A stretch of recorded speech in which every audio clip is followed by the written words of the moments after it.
What's up, everybody? Welcome back to the Connect Realty podcast.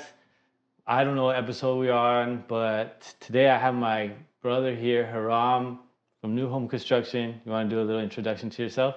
Yeah, thank you, Clinton, for inviting me. Yep, my name is Aram Arellano with New Home Construction and Design. We're here locally in San Diego. We've been helping the community for about 4 years in business, and prior to that, we were doing construction, floor plans, and doing 3Ds, and they got to a point where I started my business. So here we are. That's nice, man. How I met you, we go back a long time. I met you from my old broker gym, and you were basically his handyman at the time, right? Correct. So Yeah. that's how we met. I think you like did some repairs on the house that I was selling. I know Jim always would like say, "Hey, use Haram. He's the cheapest and the best worker I know," right? So I mean, that's not always the best reputation to have, but from knowing you over the years, I've realized that the work that you do is quality, right? Like, Correct. doesn't matter what you're paying for it. I think what you learn is that when you're paying for quality, there's no price that you can put on that. And you know, just from the last few months that we've been working together, I've gotten to know you and construction a lot more. And that's why I wanted to have you on the podcast because, I think that you could bring a lot of knowledge about not only your industry, but, just some of the stories that you have and you've gone through getting to this point in your career. Yeah, absolutely. You mentioned something really important, right? He's the cheapest and high quality. So I think when I met Jimmy, I'm 37 right now, and when I met Jimmy, I think I was 20 on my 21 or so. And you're young and dumb, like they say, right? But you don't know what you know, how good you are. So backstory, I was doing during high school, I was doing handyman services, and at that time, I wanted to be an architect. So I went to architecture school. So, and not only that, but the other day I was talking to my son that every job counts, man. So I started working in a liquor store, and I think that's where I got really, really, really, really needy because Mike, that's his name, my old boss. And I remember when we were fixing things and putting it on the display, we had to be really careful how we display it, how we put things set Detail up, oriented. detail oriented, exactly. So that got me super detailed, and it got into my mind. So I started working. I got to the States when I was 14 years old. So basically, I learned the language within a year. I basically disconnect from my culture. I'm Hispanic, Latino, Mexicano.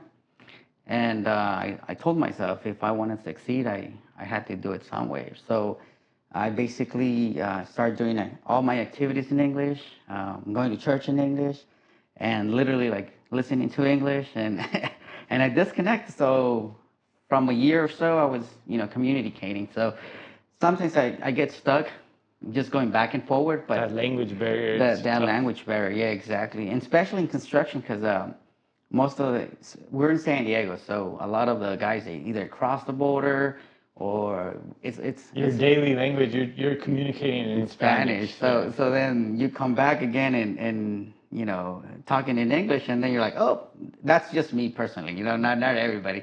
I know people that they can switch languages, but in Spanish, I'm smarter.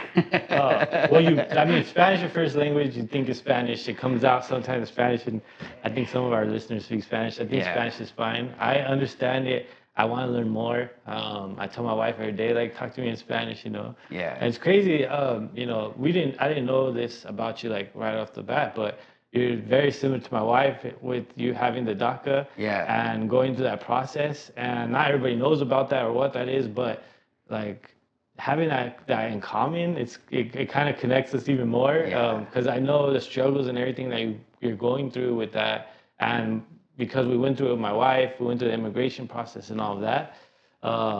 But yeah, I understand what you're saying. The whole communication, language barrier, but on here, we're just relaxed, man. It's Right. just, if you speak some Spanglish, it's fine It's too. fine, Spanglish. Yeah. No, no, that's fine. Yeah, like I said, that's how I started my career in construction. Actually, when my parents brought me to the States, and I told the story and we'll do it on another podcast, but it's literally like it took me 3 days, got hostage in Tijuana, and I was there for like a couple months. Yeah, your backstory is Yeah, crazy, my man. parents didn't know, so and this is like not the hard part, but I didn't thought about that because in Mexico I was a street vendor, so I never knew I was good at sales, and like I said, every starting working since I was really young, kind of teach me and gave me the values and the tools that I, been learning through life. So after I crossed the border, we walked about 3 days. I was 14 years old, and I remember like I relaxed for the like one day, and the next day my uncle says like, hey man, Time to get to work. not even that. It's like I was sleeping on the couch, and he's like, hey, you know what? And here in the States, we work hard, so nothing's free. So we're just gonna give you like this whole month for free and food, and then after that you need to work. And then literally like they got me a job within the next day or so. Yeah. So I was working in construction, track homes, really new, just coming in from tape measure from centimeters to inches. So it was a whole challenge, just learning curve. So just coming from an immigrant background makes you be really tough on you. Not tough on you, but life is already tough. So you're already on the not the lowest point, but you're starting from scratch. So Yeah, that's something that's interesting to me because I know your story. You've been through a lot. You told me, and I've heard it. And like you said, maybe we will have another podcast where we go through everything of your background. But I think over a general observation, right? Like when you come from hardships like what you went through, or anybody goes through, I think it kind of makes them a stronger person, right? yeah, And that's something that I'm battling with now, and I'm not sure if you have these struggles, but we both have kids, yeah, right? Our kids, my oldest is like your youngest age, like kind of yeah. similar age, right? So I'm always dealing with like I need to be harder on them, right? And like what's the balance, and like how much do you make them do, because you know what you went through, and it like night and day to what these kids go through Yeah, now, right? And yeah, I wouldn't say I had the easiest childhood. I had a, a nice upbringing from one side, and the other side was kind of like a broken family situation. But I feel like all of that made me the person I am today, right? Going through the hardships when you're younger makes you stronger later on. not only that, but it makes you appreciate things like little things. For example, like me just uh, renting my own apartment for the first time by myself was Yeah, just like, yeah, like I'm making it. Like I'm yeah. doing it. So Well, yeah, seeing where you came from and where you have now, yeah, right? We're blessed, man. Like we're living this life, chasing our dreams, literally. Like you own your own company, yeah, right?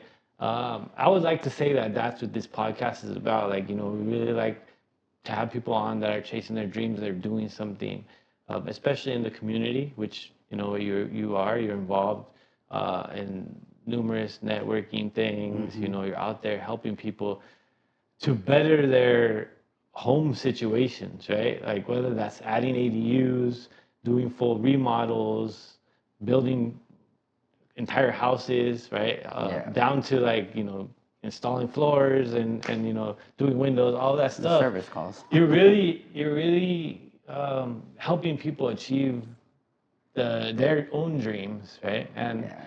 and I would like to say like that's what I do is I help them achieve their dreams as well, like in buying the house or finding the property. Um, I really want to help and inspire as many people as possible. That's like kind of my goal, and you know, having you on and having you tell your story, even going through some of your customer testimonials or like what people should watch out for, when talking to a contractor. Those type of things is really like what I would say, what I wanted you to talk about. Yeah, I mean, let's start. So basically, California, it's not out there, and it's just like misinformation. So I always get calls like, "Hey, Haram, like, do you do small jobs, you know?" And I asked them like, "How small?" So I used to do like change the light bulbs. Like I said, I started as a handyman. That's the way I was paying for school. And handyman is anything, to explain to the listeners, like anything under what price tag? It's not only price. So just to put in perspective, a rule of thumb is if you have two walls, your exterior and your interior, this is your stucco, this is your drywall. Yeah. Anything inside has to be made by a contractor, a licensed contractor. Anything on the outside, it could be painting a wall, repairing like a piece of floor. So by the law, it used to be $500. Now it's $1,000 material and labor. Okay. So that's something that if the other thing is that let's say something happens, right? And because a lot of the times as a handyman, you cannot get workers' compensation. So the problem is when you have the handyman has a worker on the job site, and let's say something happens to him, the workers' comp is not going to cover because they don't cover that. So you're basically putting liability on the owner. And a lot of the times owners don't understand that. Yeah, yeah. I mean, I was in a situation, I'm not going to say the names. There was a couple investors, and I was young and working. And recently when I got my license, we were working in La Jolla, and the guy, I gave him a price. The owner basically thought it was, and that's something that we discussed, like, hey, contractors are too expensive, right? That's the myth, like they rip us off or so. But a lot of the times it's just the business, and it's the business side. You're paying for a couple of things. You're paying for the headache. Yeah, headache. You're paying for the liability, and you're paying for the peace of mind. I guess that's And the the headache, knowledge right? too. The knowledge and the experience, right? And that's I guess the biggest part. That's kind of like the unseen, right? Because if people see all the time, I deal with this, you deal with this. Like, hey, I know a guy that could do that for cheaper, right? But always cheaper is not always better. Number one. Number two, at what liability? Because you're not thinking about that, right? Yeah. What you're getting at hiring a handyman to doing the job that he's not supposed to be doing can really end up bad for the consumer. Yeah, and again, like finishing the story, we did all the interior. The owner decided to hire a unlicensed painter slash handyman. Brought a helper at the end. They did a good job. There's good craftsmen out there without license, so I highly recommend getting their license. But anyhow, their helper climbed the ladder. There were about 30 feet or so, and got slide. The guy fell down, broke his lower back, couldn't walk anymore, and then it got really messy. Yeah. They were trying to get it under my workers' comp. Unfortunately, I learned it's like, nope. I did a change order, removed that from my contract. Unfortunately, they went through litigation for 3-4 years, and the last thing I knew, they lost the house. So that's the risk of, is it worth it? Yeah, you don't want to be sued. You don't want not only be sued, but you don't want someone to get hurt, and you have to be you have to cover their medical bills, their life expenses, those type of things too. Yeah. So the other way to figure out when you have I always carry my contractor's license. So anytime I go and introduce myself, I always show my license, and a good way, it's basically you see the license, and don't get me wrong, there's a couple fake ones too. Yeah, you were telling me about fake ones. Huh? So I always want to make sure you call or go online. Well, and check you go it, online. Right? We can post it another time, but basically you go to the contractor state license board. Mm-hmm. You type the license, and then basically it will give you the information if the contractor has a workers' comp. Because a lot of the times there's a couple guys who, they're starting in, they don't really know like how things. Most of my experience, and that's how I started, we're good at swinging a hammer, good at what we are, but not business minded. And that's kind of most of the trades. That's what you're looking at. A lot of the guys. I mean, you've been working on your house. What's your experience? You know, you there's good guys that come in, but once you start talking about, hey man, let's do this processes. So for me, I think that the thing that makes me really different is just having that background of architectural, going to college for a couple years, and then working on the trades. I did a good mix of both, Yeah. and bring something really valuable to a client. Well, I think that that is what you pay for, right? That's where the money is going, is the expertise, right? And when I brought you onto the job site, uh, prior to us working together, I didn't know how you worked, right? Like we never like walked through a job site together. I didn't see the detail oriented that you are, not just detail oriented, but like managing skills that you have, Yeah. right? And I was very impressed. I told you this, but when we walked the job site the first time, it was like every little thing that could go wrong, you pointed that out, and you made sure that everybody was aware of it. And like we were recording the whole conversation, was a whole complete walkthrough, very thorough and very in, like I say, detail oriented, but in detail about every situation, right? Yeah. And when we did that, I was like, wow, man, like this guy, his knowledge speaks for itself, right? Because a lot of people, they're just like, oh yeah, yeah, I could do that, right? Or I know how to do that, and they don't explain to you how or why or what outcome that is it's going to cause, right? And I appreciate that, right? And like just from that like little experience that we had, like I would recommend you to anybody, just because I know like that's how you should be treated when you go to a job, or like when you, even if I don't know, me, because I'm hands-on on this job, right? So I'm trying to learn it and grasp it and be there and get dirty sometimes, right? But as a homeowner, say, I was a project, I was hands off, and I had someone like you walk that job, I was like, man, I'm in good hands. Like, I don't have Yeah. nothing to worry about. And I think for those that don't know, Haram is helping me to build my house. You guys have seen the stories on Instagram and everything. So um, having that knowledge and that expertise, it doesn't come night and day, Oh right? It no, comes, it takes years. yeah, years, trial and error, and having the backgrounds, right? Because, like you said, not just handyman background, but also the architecture background, knowing how to read plans and all of that, and Details. details. We're going through it right now, right? Yeah, no. I mean, I do remember that day, and that's the thing. I remember, like, because I do things differently. A lot of times, clients come in and, hey, man, how much is it gonna cost? And I just tell them, I don't know. Like I need to look at the plans, because if Yeah. I don't look at the plans, and that's one of the problems that I've been seeing a lot.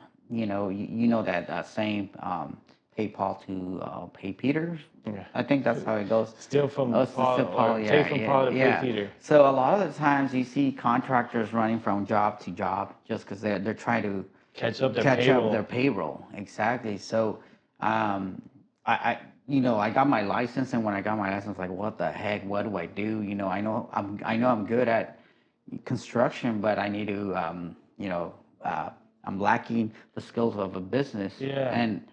and that's something, for me, the best blessing in my business has been my wife.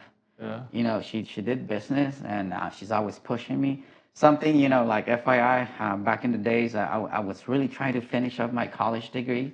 And then one time she's like, hey, have you noticed that every time you try to go to school, Mother Nature, whatever you believe in God, it's just opportunity shuts down. And as you go to construction, things start opening, So I was like, shoot, you're right.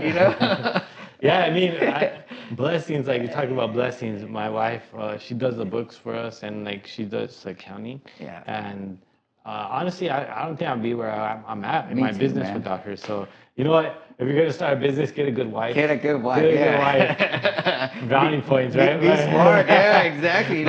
My wife is with the baby right now. I'm sorry. I have to apologize to all the three people that view this program, because We've been going through it. We had the baby, so I haven't updated anybody on that. So we had the baby. Her name's Kalia. She It's beautiful. is 2 weeks old now, going on 3 weeks. We have no sleep. We're living at my mother-in-law's. We're here at the Airbnb right now filming this podcast, but we have guests that come in tomorrow. And so we're hopping back and forth. We're building a house with Haram.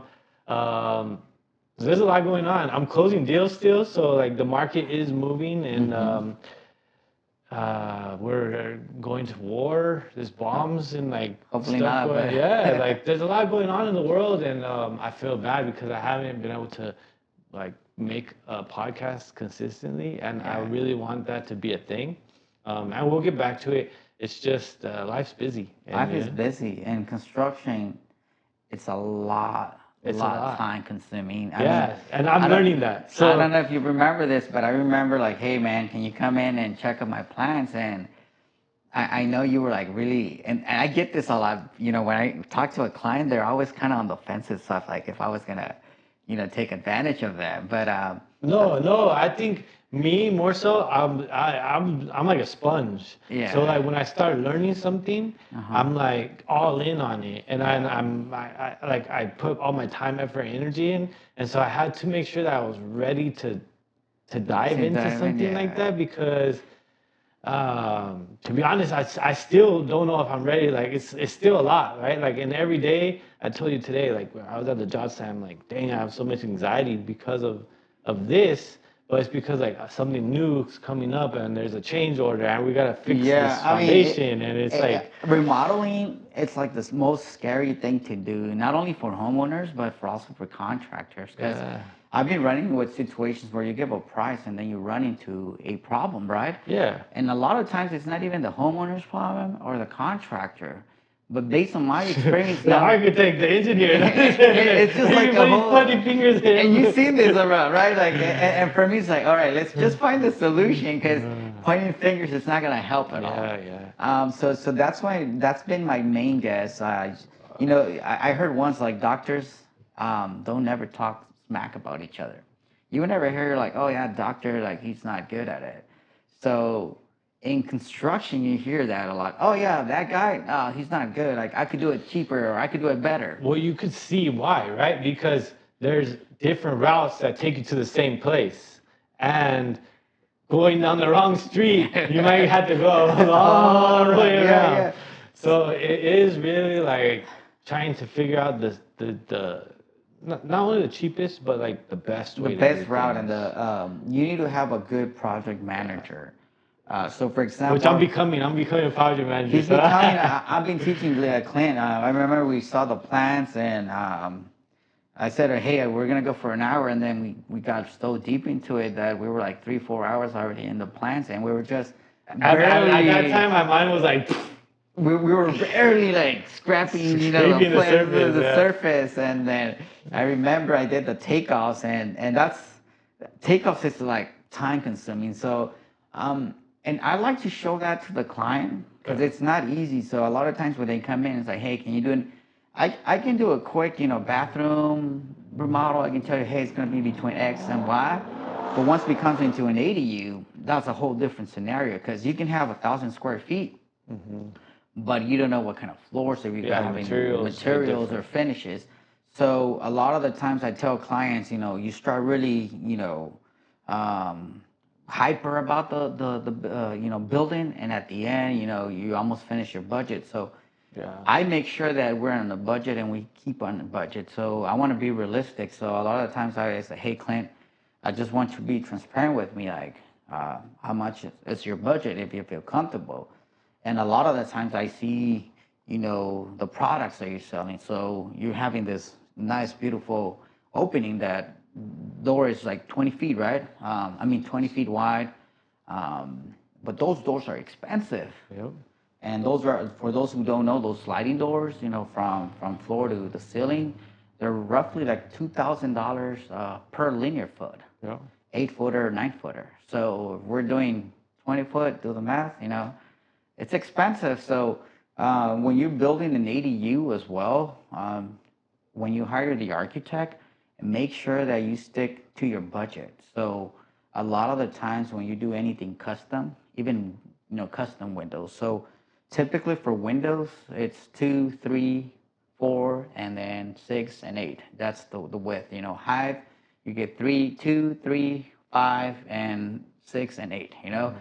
But if you have a window that is 3 feet and We'll have 2 inches, 16-foot window, right? yeah, It's or like, 16, then that's when things start getting really, really pricey. So, just an example, right? I had a client where we did a beautiful garage conversion, and then either they had to sacrifice either a window or cabinets, and they're like, no, we don't want none of that. We want to have like this type of cabinet with this finish, and we really want to have the window. And a lot of the times when you have the sink, I don't do sliders. I do a different manually encasement window that opens in it because it's easier to roll it than try to slide it. You have a sink and the kitchen window. So I remember we purchased all the windows for like, I think it was like no more than 1,500, and then we purchased that particular window, sink window, was $1,200, and he was like, whoa, what the heck? Like, why is it so expensive? I was like, that's a custom. That's the price of a custom. yeah. So that's just a FYI, to a client who wants to build an ADU. Keep it simple within your budget. Obviously, if you have the funds and you want to do something nice, talk to an architect, talk to at least a good builder that can guide you and give you like a rough end. So, and with your services now, and I don't mean to get off topic, but with your services now, what you're offering is you guys are doing design in-house now, right? Yeah. That's awesome, man, because you can literally sit down and help build out with a budget. We build with the budget, but not only that, we do have like the 3D renderings. Yeah. And we also have like a 3D where we take them to the office or their place and we just mirror it to the... Yeah, but I think the more important part of that is you're realistic, right? Like, not realistic in terms of like a picture, but realistic in terms of like, you go to a project and someone's like, hey, I have 15 grand, I want to build a house in my backyard. And you're like, come on, man. Like, it's going to take at least this, right? And if you don't have at least this, then like, what is your budget? And I could tell you what you could build. Yeah. Right? And I think that's really hard for people to accept. Understand, yeah. Remember when we were talking about the foundation and I told you it's going to take about X amount of concrete and most likely we're going to end up like digging more. So just FYI, and I kind of prepare you for that. Yeah, now I'm prepared. And then I know that when you were like going through that, I was like, oh man, like more cost. But I knew that, so we use Job Tread. It's not sponsored by Job Tread or none of that. But we do our takeoffs. And I remember I was doing the takeoffs and I did a Google meeting with a client, and I kind of did a little takeoff of the foundation, how much concrete are we going to take. And at the end, I was like, hey, man, like this is exact. And a lot of the times clients want to be really exact, like how much is it going to cost. But when you're doing remodel, I mean, there's a few remodels that I've done that were like barely exact on the right on the money, but a lot of the times you're always going to run into different scenarios. Yeah. So either it's the floor, and like, again, it's not those things that you don't see, but a lot of the times, as a builder, you start going in construction and you cannot see all those things, in a walkthrough for like, I done walkthroughs for 2-3 hours, and then I go into construction, I'm like, oh crap, I didn't count for this, and then unfortunately you need to man up and pay for those items. So that's why I like to take my time now. I was talking to you, we do Metaports, so a lot of the times I come in with David, our project manager. We take us about 2 hours, we look at the whole house. I like to take my time just because I don't want to give a number, just a random number. And I just want to be, like you said, realistic. And yeah, I think that might be the hardest part of your job right now, right? It's like you said, a lot of these contractors are out there, moving from one job to the next and just trying to make it. Whereas if you're really doing this job the right way, you tell the client up front, give me some time, I'm gonna work the numbers, and I'm gonna come to you with a realistic budget so that at the end, I'm not like, the job's not halfway done, I'm asking you for more money, or the opposite. The job's halfway done, you're running out of money, and then you have to like flee the job because you know the rest of that money is not going to cover what it's going to cost to Yeah, fix it, and that's something that actually happens, right? Like it happens it's a a lot there's more these often. horror stories that suing my contractor right now, or my contractor left the job. I can't. My contract doesn't answer. They have to take on another job and able to make the money to pay, to get back on your job. Like, yeah, that's crazy. It is crazy and it's tough, and like you said, it's something hard to swallow. I had clients who I gave them a price, and all of a sudden they call me back. It's like, hey man, can I sue my contractor? I go out there and look at it, and I'm like, oh my God, Yeah, yeah. um, And taking it from someone that's been in that situation, right? Like you've gone through that, you've dealt with the bad side. I try to help them, but now that I got more further into my business, I try to avoid those clients. Yeah, yeah. Really Just pick and because, choose who you're working with, right? yeah, I mean, I had an experience back in the days, and I really learned from that, and lost a lot of money from that. And like you say, hardships make you stronger. Hmm. The difference is that a lot of people, they do the same mistake after another. So there's a lot of contractors that The chasing it. chasing. But I think sometimes this is as a business side, and that's what I learned, and again, from my wife.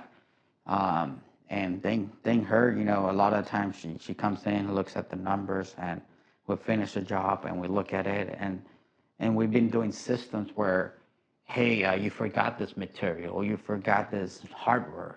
Like last time I did a deck, and um, inflation, it's another factor. Yeah, I mean, we were talking about this, right? I think you took on a job that you bid like in December, Yeah. and then now you're like, okay, they called you back, like, can you still do that job?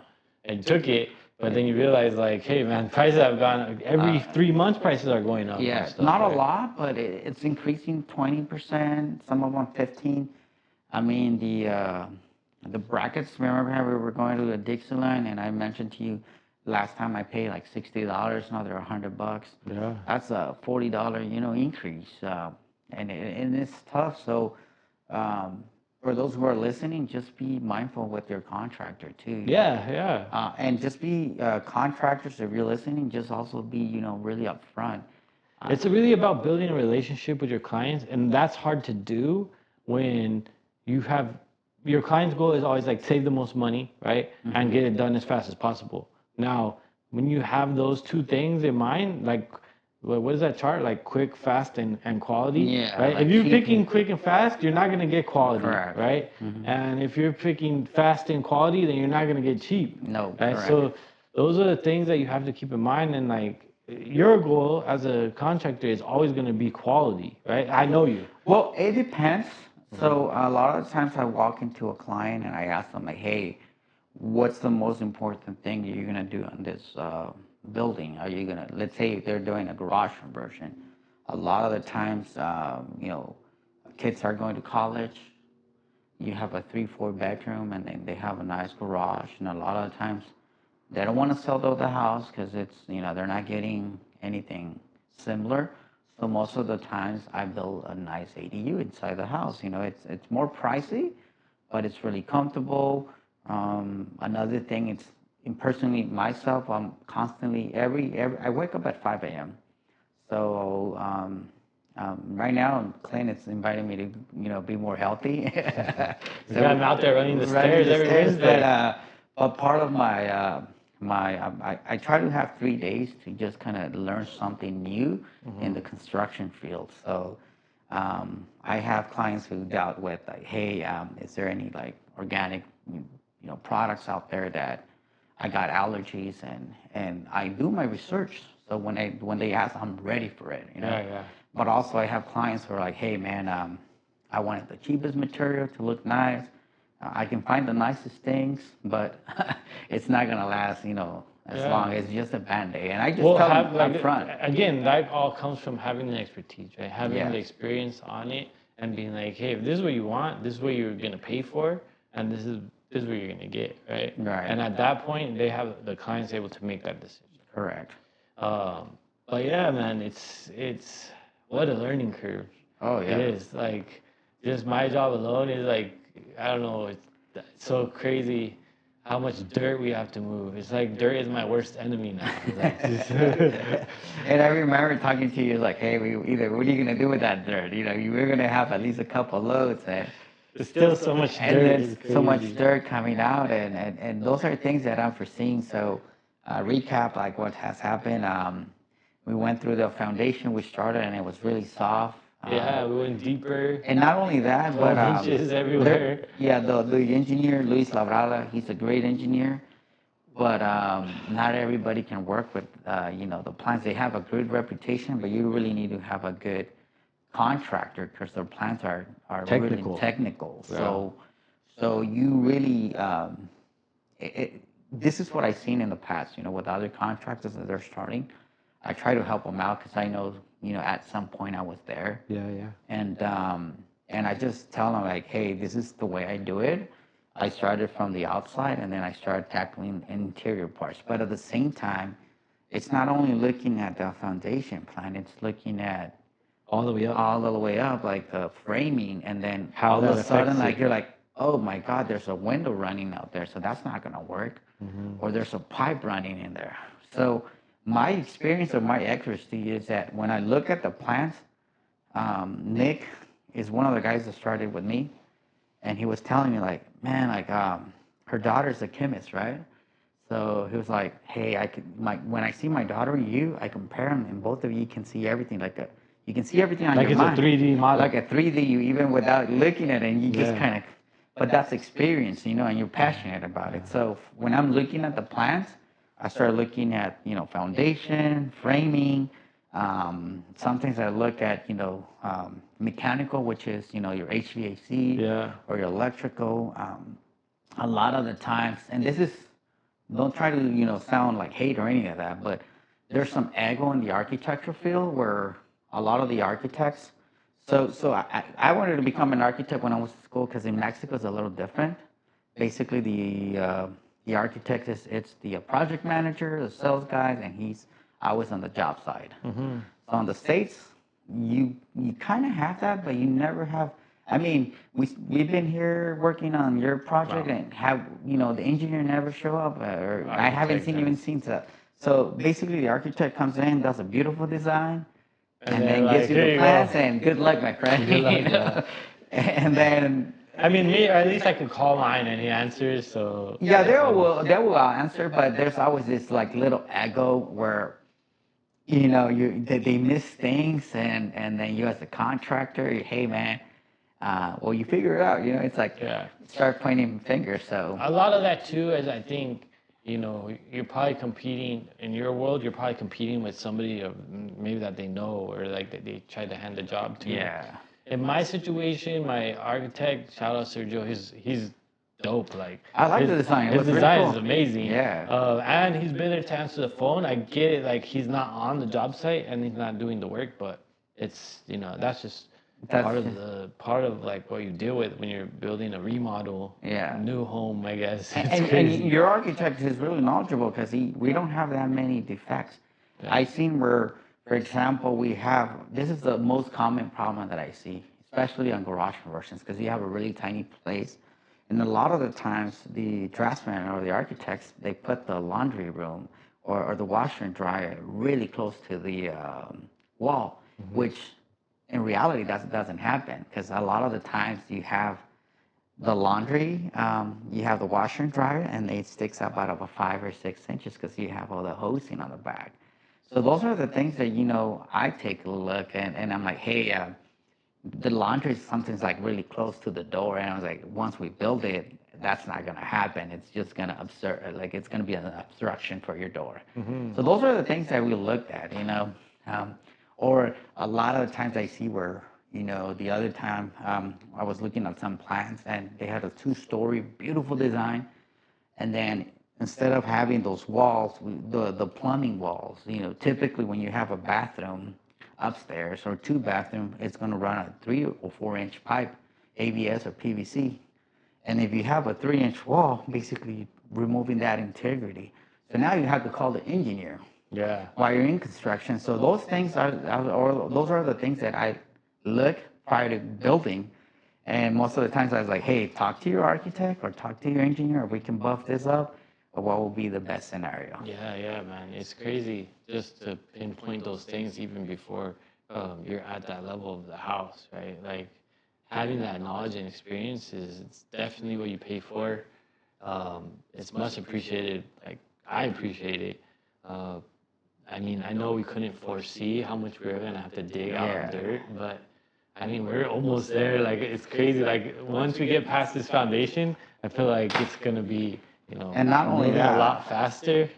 well, we'll be moving, but this is another thing that I've been seeing, and hopefully I don't do enemies with all the cities, but dealing with the city is the hardest thing in construction. I mean, I don't even want to talk about it, Yeah, but yeah, we're I'm, just I'm not fine. going to say the city because I don't want to get. Yeah, no, we're definitely dealing with the city, and then the thing that you can't rush them. It's not on your time; it's on their time. It's their So, time and their budget. So, and as you know, sound really harshal, but the city doesn't give a damn, or county, about your budget. It has to done in this manner, and it has to done well. yeah, I mean, luckily, I feel like we kind of have a contact that's been helping us out a little And bit, then, yeah, which is really amazing. yeah, it's a blessing It's a because if we blessing. didn't have that, we'll be like screwed. It's true, yeah. So I'm still holding on to that as hope. But yeah, I mean, just dealing with the whole project in general, it's been eye-opening, a learning experience.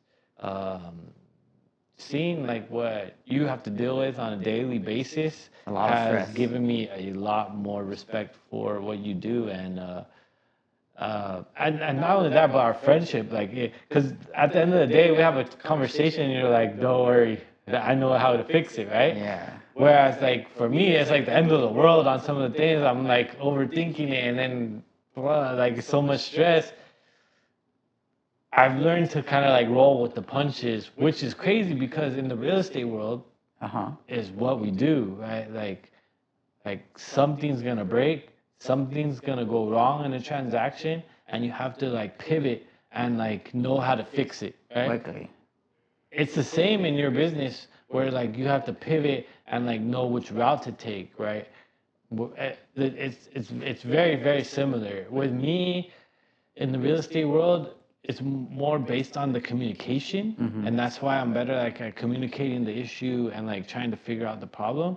With you, it's like hands on, like we gotta dig right here, right now, and like you know what I Do mean. it Like it's a little bit immediately. more, Yeah, rough. labor intensive, right? Like, all right, this is what we have to do, but this is gonna change, and then like we gotta do it like this. It's gonna take 3 more days. With me, it's like, how do we get this fixed?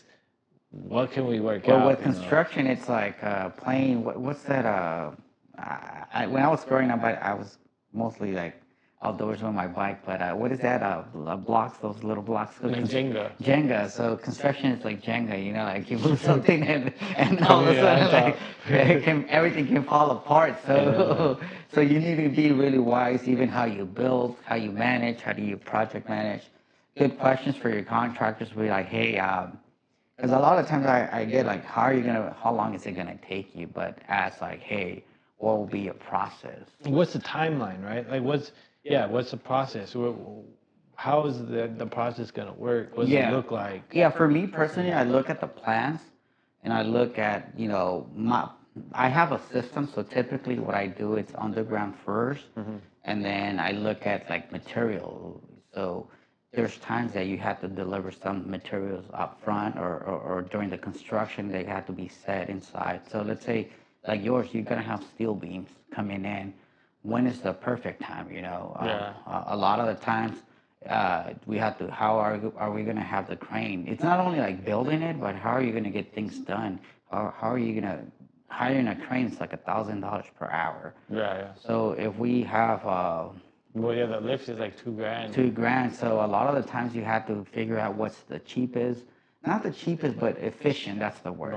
Most efficient way. So a lot of the times, I'm constantly with my workers. I'm like, hey man, if you see something that it's efficient, let's try it, and then we'll do it the next time. So that's what I learned too.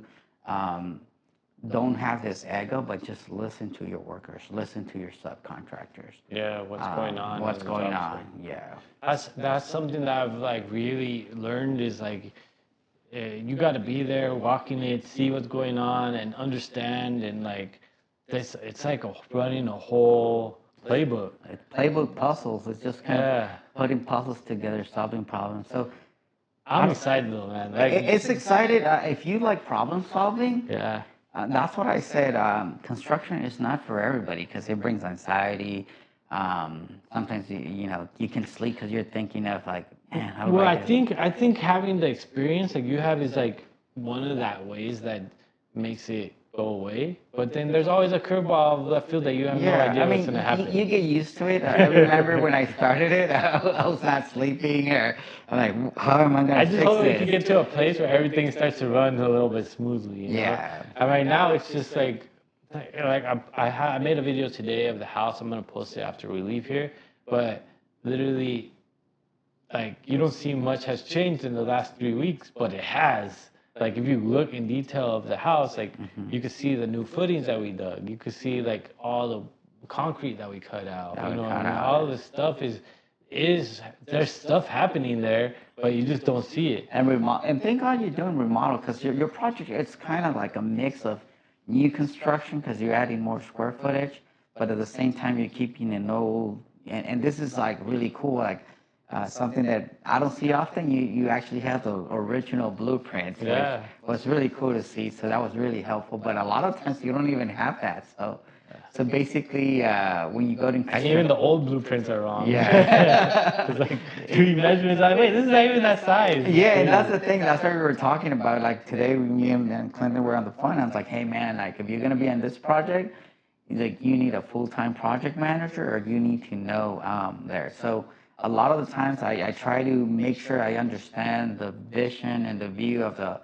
client, and also like the architect and the engineer. So it's a lot of things, and the contractor's brain to go through because and I wouldn't recommend doing it how I'm doing it as like a owner builder style to anyone. Like me, I could. All right, maybe I was like bragging a little, but I could figure it out, right? Like I'm pretty good at it, and I helped my architect design the house, so like I know how it's supposed to look in my head, and I'm piecing it together. Um, but man, for like it's not for the faint of heart, right? It's not for anybody just to jump in and try to figure this out by themselves because it's not like it's not that easy. You gotta really put your time and effort and energy into it. Yeah. And learning the vocabulary, like that's a whole other thing. It's like I'm out there talking to guys. I don't know exactly what these things are. Like, what is this, a joist or a ledger or a rim joist? Yeah, exactly. Not only that, but and this is like a real estate conversation where the actual construction, doing it with codes and having inspectors, is different from flipping a home. Yeah. Cutting corners, Yeah. So It's way different than putting makeup on a pig. yeah, right? Like, yeah. It's like I could dress up flips, a house. You can come in and knock it out in 5 weeks. It's for sure. It's well, obviously too because it's my house, right? And I'm trying to make it like detailed, sturdy to last Longer. forever or whatever, So, man, it's a wild ride, but I'm excited about it. And to be honest, I live for these challenges, and so having this challenge has really like kept me going in a way, and like I really enjoy it actually. Like as much as I say like, oh, I have anxiety and stuff, like I like the challenge and I like to see like, hey, we're doing progress. And as soon as we lay that foundation, I'm gonna be like, hell yeah, like we got it done. We got it done. And then the next step and like seeing the framing and like all of that, like let's get the house done. Yeah, I can't live like this anymore. Yeah, no, but your project is definitely, and I've been telling him like, hey, this is not your typical project. You know, your project it's quite a challenge. Not everybody could do it, and not that I'm trying to brag myself. Probably if you asked me like 6 years ago, I would probably oh man, I'll pass on.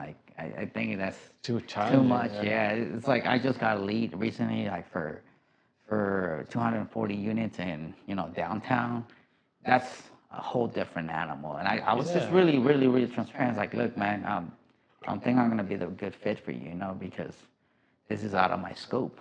And Well, not it's like manpower, right? That's like one of the main biggest manpower, things. experience. So And then when manpower and people, the thing that people understand is manpower is not just hiring people, but it's getting the right insurance, the right workers call, like the right all that people, stuff. everything. It's crazy. It's crazy. Like And then managers or management project, like it's literally like scaling, and you can't do that overnight. You can't no. do that from one day to the next. Construction, that's one of the things that I've seen a lot, that a lot of, so for example, I'm not trying to do volume. I try to do more, like you said, quality, Yeah. and deliver a better product. That's just me, because I learned when we met. Well, that's where you're at right now in your Yeah, business. that's where I'm at. A couple years ago, I was doing handyman service, and I remember, man, like I had one of the worst days, and that's when I switched my mind.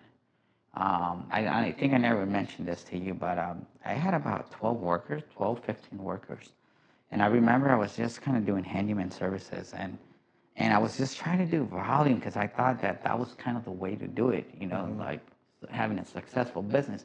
Yes, obviously like bigger sales, but at the end, it's, are there really good profits in there? Because I was just basically going to job site, and basically I was becoming the fireman. You just kind of, Oh, yeah, this yeah, is wrong. this Fix is it like wrong, this. fix it, right?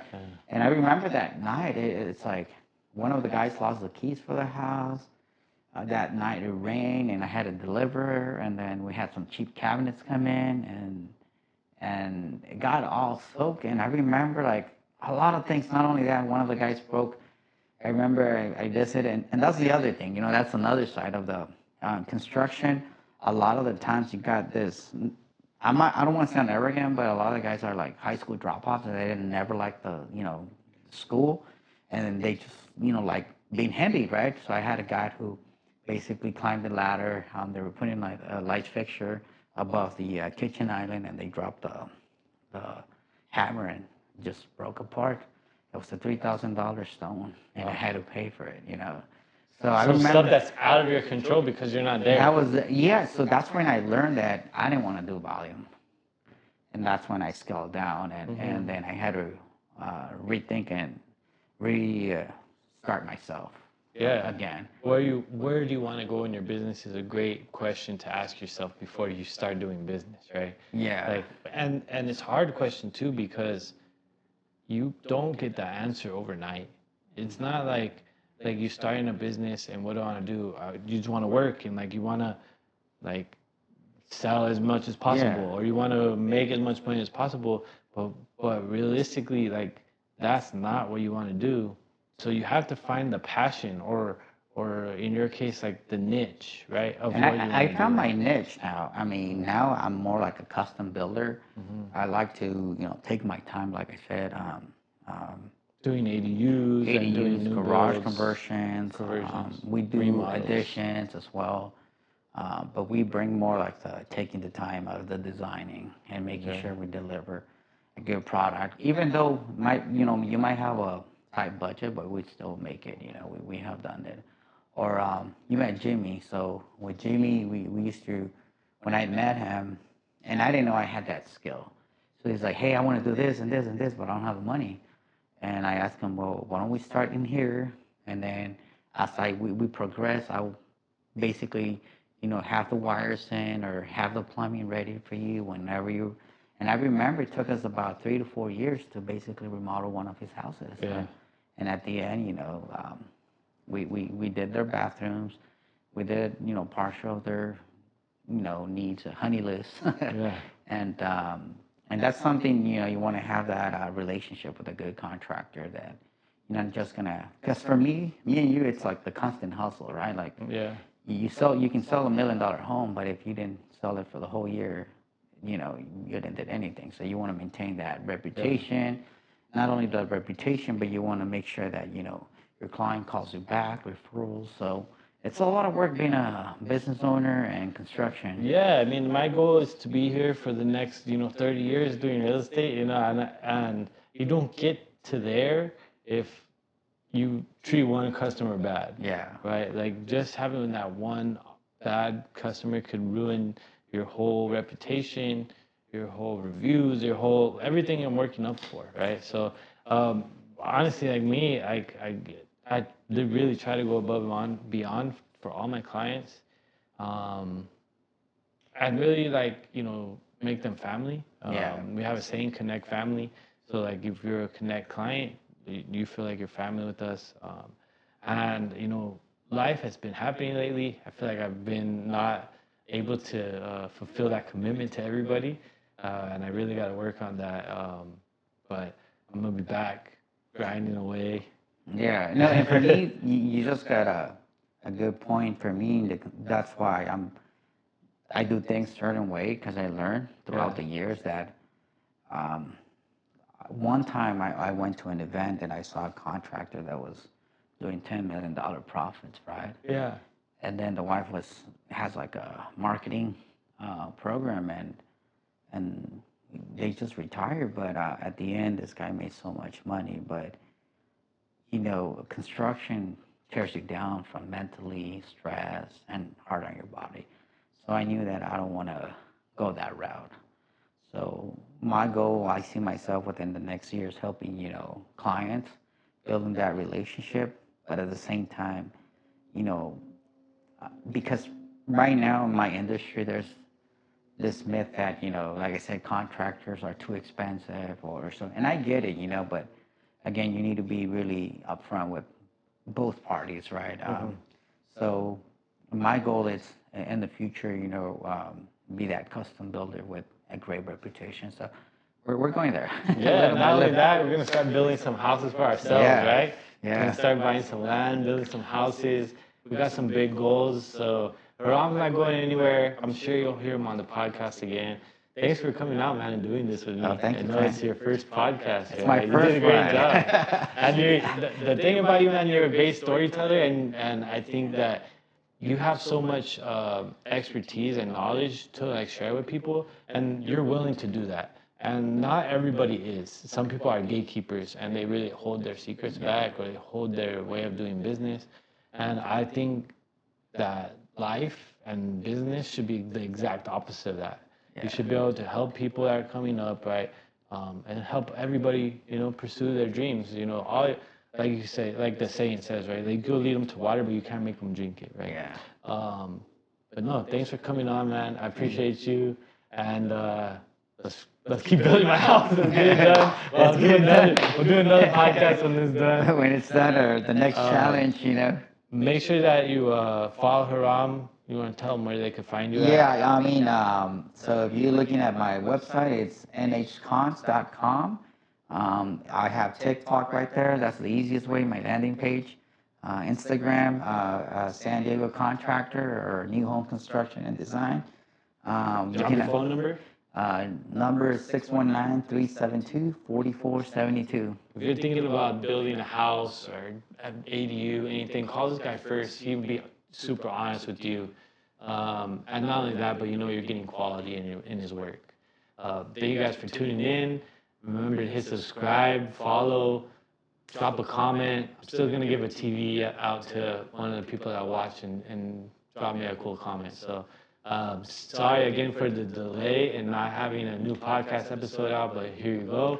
And I'm going to try to make it more consistent. We'll have Javi and the guys back on here soon, too. Cool. Until next time, See ya. stay connected.